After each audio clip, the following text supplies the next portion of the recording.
A Bride of PinBot power driver board sent indicating that the 12-volt power was flaky.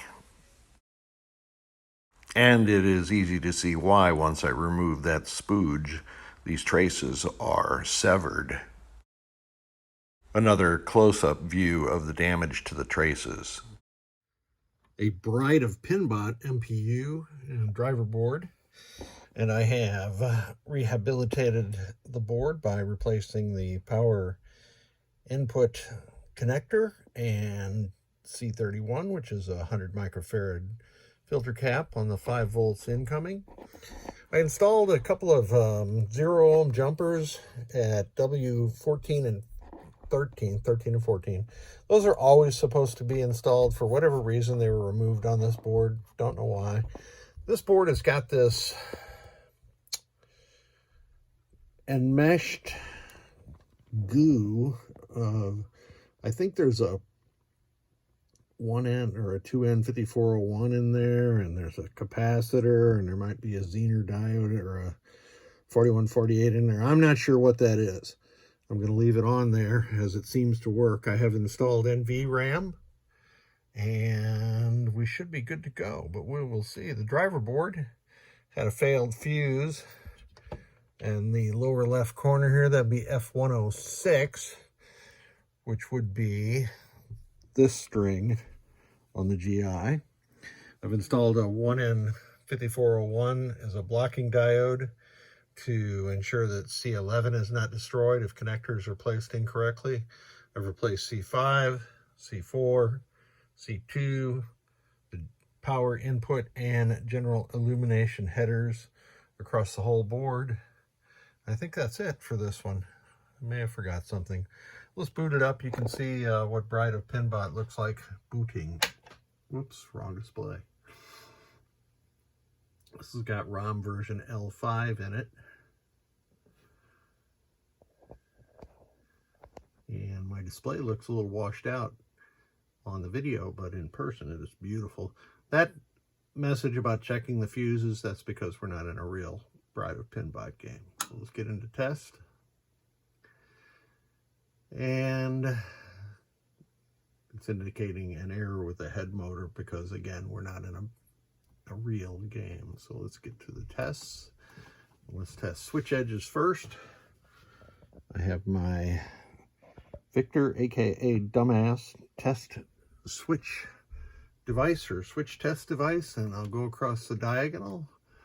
So we should see pairs of numbers, assuming that PinBot uses or will report all of the switches. So there's 77. Let's see. Column 8 is not being reported, and I'll have to look that up, but it's probably because column 8 is not used in Bride of PinBot, but we shall see. That is my suspicion. Solenoid test.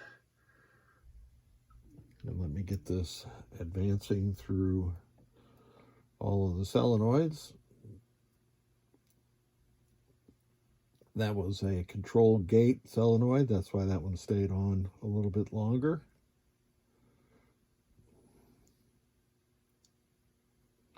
And solenoid 25 that you see is on. This was the motor relay. This is the data port to the head has got that crown with chaser lamps on it. And that is what that data port is going on out to. So that one's going to be on all the time. So this solenoid test is valid. I think I saw it jump back to this one just now. Let me check that out.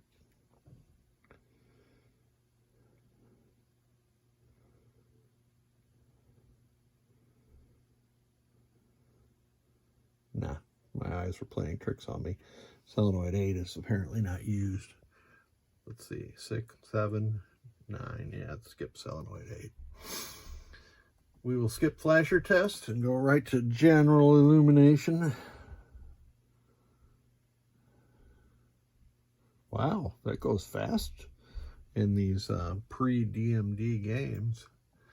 We will test lamps and flashers at the same time.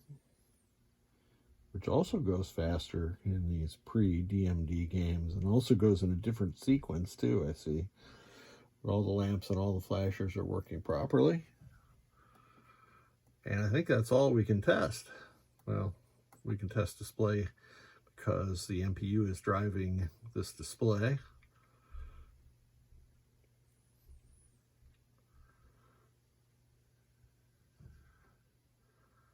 And that is working just fine. I love this display panel. This is one I built from parts that Victor had provided, and it's this almost cobalt blue blocks in it.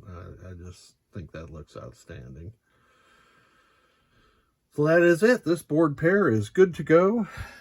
I'm going to leave that on there and chalk it up to inquiring minds want to know, but we don't care that much to figure it out.